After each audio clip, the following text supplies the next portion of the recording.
पहचान देकर, प्यार ये ऐसा तूने मुझसे है किया।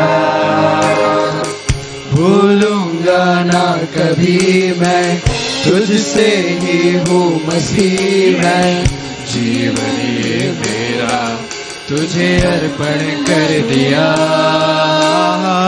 क्रूस पर जान देकर, मुझको पहचान देकर, प्यार ये ऐसा तूने मुझसे है किया।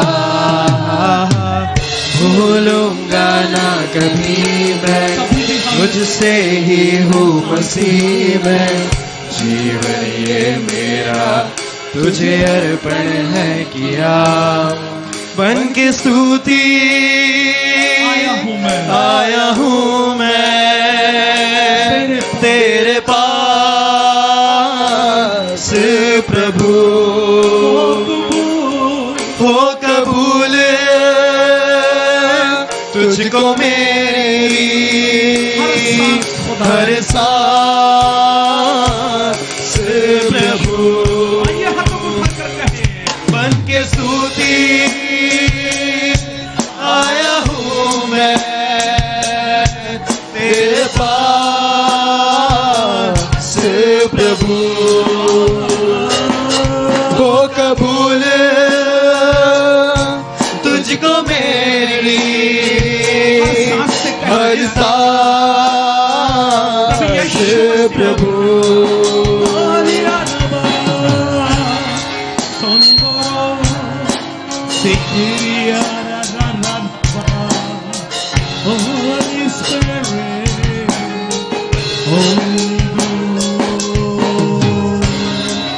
पवित्र आत्मा से भर जाए, पवित्र आत्मा से भर जाए, पवित्र आत्मा से भर जाए। तुझ में ही मैं हूँ, मुझ में तू है, मेरा जहाँ है बस तू ही। ऐसी सिताइश बन जाऊं तेरी, तुझको कबूल हो मेरी जिंदगी। तुझ में ही मैं हूँ, मुझ में तू है, मेरा जहाँ है बस तू ही। ऐसी सिताइश बन जाऊं तेरी, तुझको कबूल हो मेरी जिंदगी। मेरा दिल प्रभु तेरा घर बने, और मुझ में बसे बस तू ही। मन के स्तुति आया हूँ मैं तेरे पास प्रभु, हो कबूल तुझको मेरी हर सांस प्रभु। बन के स्तुति आया हूँ मैं तेरे पास प्रभु, हो कबूल तुझको मेरी हर सांस प्रभु। ओ बन के स्तुति आया हूँ मैं तेरे पास प्रभु, हो कबूल तुझको मेरी हर सांस प्रभु। कई बार लोग इस बात को कहने लग जाते हैं, तोड़ मरोड़ के प्रस्तुत करते हैं लोगों के सामने कि यीशु मसीह ने तो आज्ञा पलट दी, वो नई आज्ञा देता नहीं, वो नई आज्ञा नहीं देता है, जबकि बल्कि वो अपने बाप की सिखाई हुई चीजों को देता है। लेकिन लोगों ने पढ़ा ही नहीं, लेकिन लोगों ने जाना ही नहीं कि यहोवा परमेश्वर ने हमारे पुरखाओं से क्या कहा। उन पुरखाओं ने समझा ही नहीं, तभी तो उनके जो औलादे फकीर फरीसी थे वो भी इस बात को नहीं समझ पाए प्रियो। लेकिन आज के शाम मैं आपसे बयां करना चाहता हूं और आपसे रूबरू होना चाहता हूं। वचन कह रहा है इसलिए अपने परमेश्वर यहोवा से प्रेम करो और उसकी बात मानो। कभी कभी हम प्रेम तो करते हैं लेकिन उसकी बात नहीं मानते। कभी कभी प्रेम तो हम प्रभु से बहुत प्रेम बड़े दूर से आते हैं, ओ साइकिल से आते हैं, कभी कभी साइकिल नहीं तो क्या टेम्पो से आते हैं, कभी कभी बच्चे छोड़ जाते हैं वापस लौटना पड़ता है। इतना प्रेम करते हैं आप प्रभु से, बड़ी दूर दूर जाते हैं आराधना में, अकेले चले जाते हैं। प्रेम तो करते हैं लेकिन उसकी बात को नहीं मानते, उसकी बात को नहीं मानते। पास्टर बड़े ही हम्बली आपको समझा रहे हैं, भाई साहब नहीं, ऐसा हमें नहीं करना, हमें ऐसा नहीं करना, ऐसा काम नहीं करना जिससे हमारी कलीसिया पे बदनुमा दाग लगे या हमारी कलीसिया आगे चल के कुछ ऐसा कांड हो या कुछ बंद हो या तकलीफें हमें पेश आनी पड़े। आपकी एक बात से, आपकी एक जबान से, आपके एक कहे हुए एक शब्द से किसी को ठेस पहुंच सकती है और इसका खामियाजा सबको भुगतना पड़ सकता है। लेकिन परमेश्वर वचन आज की शाम हमें यह बात को बताना चाहता है और सिखाना मांगता है अजीजों कि हम उससे ना सिर्फ प्यार करें वरन उसकी बात को माने। अब खुदा तो आपके सामने आएगा नहीं या हमारे सामने आएगा, हमारे काम इतने अच्छे तो है नहीं कि खुदा खुद खड़ा हो जाए, लेकिन अपने दास के माध्यम से वो हमसे बात करता है। और उन दिनों इजराइलियों से भी खुदा के दास ने बातचीत की और मूसा के हुजूर आकर खुदा ने इस बात से रूबरू करते हुए इसको कहा कि जाके ये बातें अपने लोगों से जाके कह दे। और इसलिए कहना कि वो उसकी बात मानो और उससे लिपटे रहो, क्योंकि तेरा जीवन और दीर्घ जीवन यही है। दीर्घ का कोई मतलब बताएगा मुझे? आप क्या समझते? दीर्घ से लंबी आयु, प्रेज द लॉर्ड। लंबा जीवन दीर्घ आयु से तृप्त करता है। लोग दीर्घ आयु के लिए क्या कर रहे हैं? हजारों रुपए की डाइट ले रहे हैं। बड़े बड़े बॉलीवुड में आप देखिए स्टार्स हैं, और दुनिया का सबसे बड़ा कलाकार तो आप जानते हैं माइकल जैक्सन हुआ, उससे बड़ा कलाकार तो शायद कोई हुआ नहीं। उसकी एक झलक पाने के लिए लड़कियां बिछ जाती थी रोडों पे, और जहां उसका कॉन्सर्ट होता है माइकल, वो उसके लिए परेशान हो जाती थी, उससे फोटो चूम रहे हैं, उसके पास आ रहे हैं। उसने एक प्लान किया, एक दिन उसने लाखों डॉलर खर्चा किए और अपने लिए एक टीम बनाई, और वो टीम डॉक्टर्स की थी जो उसको समय समय पे क्या करती है? मॉनिटर करेगी। रात में भाई साहब ऑक्सीजन का बेड बनवाए थे, जैसे कि आपने देखा होगा कॉफिन में जो कॉफिन टाइप होता है, आइस बॉक्स होता है जो इंतकाल के बाद उसमें रखा जाता है, वैसे ही उसने बड़े लेवल पे अच्छी तरीके से एक बॉक्स बनवाया, और वो बॉक्स में वो ऑक्सीजन छोड़वाता था और कहता जब मैं सोऊंगा तो ये ऑक्सीजन मेरे को बहुत अच्छे से मिलेगी और मैं जवान रहूंगा लंबे समय तक। आज संसार में लोग ऑक्सीजन के लिए ऊपर चलो, ये बड़ा गंदा हो गया है। नीचे का एटमॉस्फेयर सिटी का और महानगरों का एटमॉस्फेयर बहुत गंदा है, पूरा वातावरण पूरा प्रदूषित है, बिल्कुल गंदगी है, ऑक्सीजन गंदी हो गई है। चलो और ऊपर चले, हिमालयों पे चले, फलाने पे चले, ढिमकाने पे चले। ठीक उसी तरीके से इसने भी किया, लेकिन हुआ क्या? ऐसी मौत मरा कि आज तक गुत्थी नहीं सुलझी। लेकिन यहां परमेश्वर उस दीर्घ आयु के बारे में बात कर रहा है कि तू अगर परमेश्वर की आज्ञाओं को माने, प्रेम करे और उसकी राहों पर चले तो वो तुझे दीर्घ आयु से तृप्त करेगा। और आगे क्या कह रहा है? यहीं पर बस नहीं है, और कह रहा ऐसा करने से जिस देश को यहोवा ने अब्राहम, इसहाक और याकूब तेरे पूर्वजों को देने की शपथ खाई थी, उस देश में तू बसा रहे। कभी कभी हम उससे लिपटते नहीं है, कभी कभी हम सोचते हैं बस संडे तक हमारा सही है, लेकिन डेली खुदा का वचन कह रहा है कि डेली हमें उससे लिपटना है, डेली हमें प्रार्थना करनी है, डेली हमें वचन पढ़ना है, डेली हमें आत्मा में रहना है। हमें ध्यान से देखना है कि हमारे परिवार में क्या ऑक्सीजन तो नहीं कम हो रही, क्या हमारा आत्मिक ऑक्सीजन तो नहीं घट रहा, क्या हम कम तो नहीं हो रहे हैं, क्या हमसे कोई ऐसी गलती तो नहीं हो गई कि पवित्र आत्मा हमसे शोकित हो गया है। क्योंकि पवित्र आत्मा को अगर हम शोकित कर लें, ओ अजीजों, हो सकता है आपको लगे कि आप जीवन में बहुत समृद्ध हैं, बहुत सक्सेसफुल हैं, बहुत कुछ है आपके पास, तमाम दौलत है, तमाम रिश्तेदार आपके आसपास हैं, मोहल्ले वाले आपको सल्यूट मारते हैं। लेकिन मैं आपको बताना चाहता हूं, खुदा के हुजूर क्या आप काबिल हैं?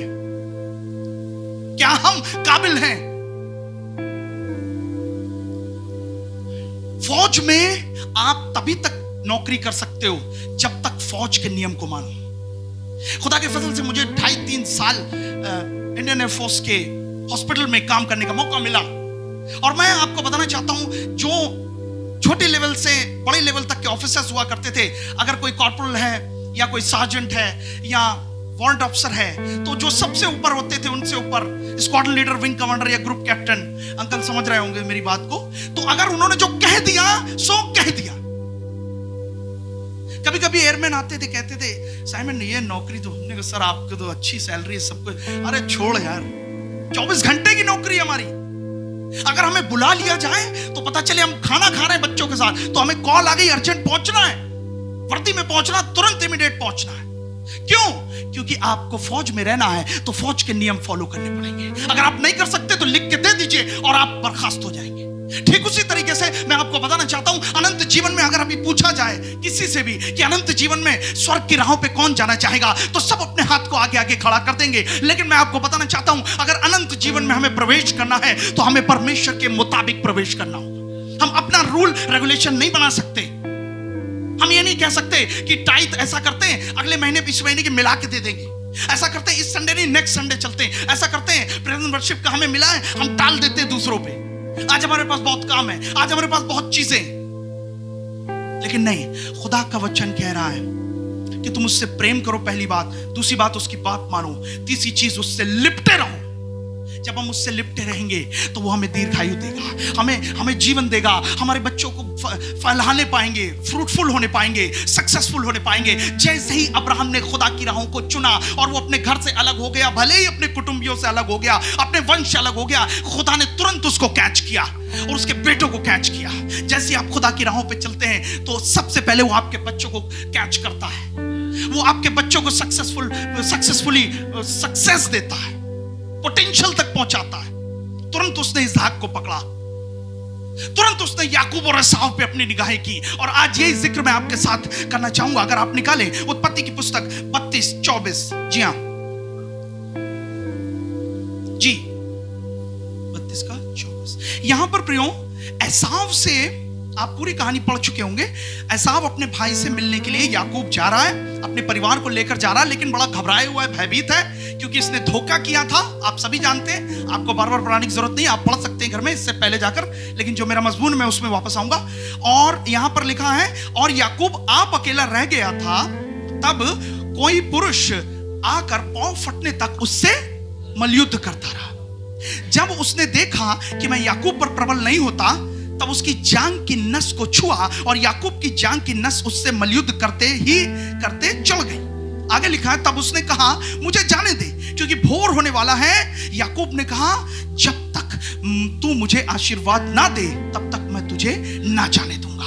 और उसने याकूब से पूछा, तेरा नाम क्या है? उसने कहा याकूब। उसने कहा, तेरा नाम अब याकूब नहीं परंतु इज़राइल होगा, क्योंकि तू परमेश्वर से और मनुष्यों से भी युद्ध करके प्रबल हुआ। आगे लिखा है, याकूब ने कहा, मैं विनती करता हूं मुझे अपना नाम बता। उसने कहा, तू मेरा नाम क्यों पूछता है? तब उसने उसको वही आशीर्वाद दिया। हालेलुया।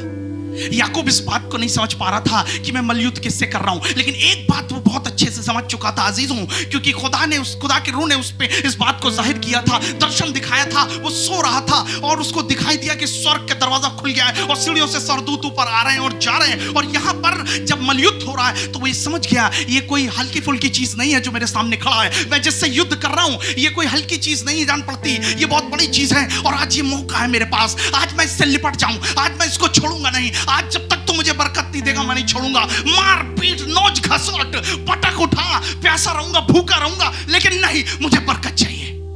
हालेलुया। याकूब इस बात को जान गया था कि ये खुदावंदू का खुदा है। और जब उसने खुदा के हुजूर, खुदा के उस दूत से जो पुरुष था, पुरुष के रूप में था, मल्लयुद्ध किया, तो लिखा है सुबह होने लगी और अब उस पुरुष ने कहा मुझे जाने दे, तू नहीं जाने देगा तो मैं तेरी जांग की नस। आखिरकार उसकी जांग की नस चढ़ गई, उसको क्रैम्प आ गया। और अब क्या हुआ? अब वो गिर गया, लंगड़ाने लगा, लेकिन उसने आशीर्वाद को पा लिया। हालेलुया। कभी कभी आप 40 दिन के उपवास में गए होंगे, लेकिन आप, मुझे नहीं पता आपने क्या मांगा, लेकिन मैं आपको बताना चाहता हूं, ये राज की बात है कि आप खुदा के हुजूर जाएं और उपवास में रहें, अपने गुनाहों की तौबा करें, जो गलतियां आपसे हुई हैं उसके हुजूर माने, वो यकीनन वो आपको आशीर्वाद देगा। लेकिन उससे लिपट के मांगना होगा, उससे जद्दोजहद तो करनी पड़ेगी। हर एक काम के लिए आपको जद्दोजहद तो करनी पड़ेगी, क्योंकि कुआं कभी प्यासे के पास नहीं, वरन प्यासा कुएं के पास जाता। हालेलुया। और यहां पर खुदा कह रहा है, लिपटा रहे, लिपटा रहे। ओ, याकूब लिपट चुका था, लिपट चुका था। उसने कहा मैं नहीं छोड़ूंगा, ना ना, इम्पॉसिबल। अब तुम मार दे मुझे, खुदा बाप तू मुझे मार दे, मैं तेरा चर्च नहीं छोड़ूंगा। तू मुझे खत्म कर दे, मैं तेरे खादिम को नहीं छोड़ूंगा। तू मुझे कुछ कर दे, मैं तेरे जन को नहीं छोड़ूंगा। वो एलीशा भी इस बात को जानता था, कुछ हो जाए, कुछ हो जाए। यरदन की तराइयों तक ये पहुंच चुका है, बड़ी खतरनाक वादियां हैं वहां पर, लेकिन कह रहा कुछ हो जाए। अब ये अकेला रह गया, लेकिन कह रहा कुछ हो जाए, मैं तुझे नहीं छोड़ने का मेरे आका, मैं तुझे नहीं छोड़ने का मेरे पिता, मैं तुझे नहीं छोड़ने का मेरे अब्बा। ओ, वो चादर उस पे उतरी, क्यों? क्योंकि उसने उससे युद्ध किया। आज हमारा युद्ध शैतान से आत्मिक है। आज हमारा युद्ध शैतान से, अंधकार की देखिए उन सामर्थ्यों से है जो हमें दिखाई तो नहीं देती, लेकिन हमारे परिवार में, हमारे अराउंड, या हमारी कुछ गलतियों के नतीजे की वजह से है। लेकिन आज के शाम में आपको बता देना चाहता हूं कि अगर आप आशीष पाना चाहते हो तो युद्ध करना पड़ेगा। Get ready for war. युद्ध के लिए तैयार हो जाए, क्योंकि इस बार युद्ध वो हथियारों तलवारों से नहीं है, वरन संसार की उन दुष्ट आत्माओं से। Thank you Jesus. खुदावंद हमें तौफीक बख्शे कि हम सबसे पहले उससे प्रेम करना सीखें, उसकी बात माने और उससे लिपटे रहें। बेशक दीर्घायु मिलेगी, ये वादा है उसका, और करके देख लीजिए। परखने का हक तो खुदा को हमें नहीं है, लेकिन हमें ये करके देखना है। आप करके देखिए, हैरत अंगेज तरीके से जिंदगियां खुदा ने बदली हैं। आज हमारी कलीसिया हैरत अंगेज तरीके से डेवलप हुई है। लोग देखकर चौंक जाते हैं, ये कैसे हो सकता है, इनके यहाँ ये कैसे हो गया, ये कहां से, ये तो कानपुर के आखिरी कोने में है, बिल्कुल आखिरी चर्च है किसी का। लेकिन नहीं, खुदा है, क्योंकि हमारी कलीसिया मलयुद्ध करना जानती है, हमारी कलीसिया लिपटना जानती है। और मैं आपको बताना चाहता हूं, आज आप लिपटे हैं तो इसका रिवॉर्ड खुदा आपको देगा। हालेलुया। मनुष्यों के रिवॉर्ड के लिए आप मत सोचिए कि पादी साहब रिवॉर्ड देंगे, मैडम रिवॉर्ड देंगी, अंकल रिवॉर्ड देंगे, सामने वाले आंटी रिवॉर्ड, बट वो रिवॉर्ड जो खुदा देगा वो आपकी पीढ़ियों तक देगा। मत्ती की इंजील 15 बाब 21वीं आयत। जी हां, यहां पर एक कनानी जाति का जिक्र है, और कनानी जाति प्रियो गैर यहूदी है, जेंटाइल्स होते थे ये। और ये कहानी जब हम पढ़ेंगे तो आप इसको समझेंगे। जी हाँ, पढ़िए। हाँ,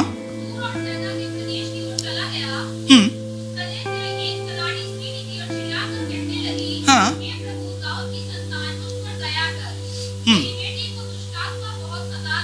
यस,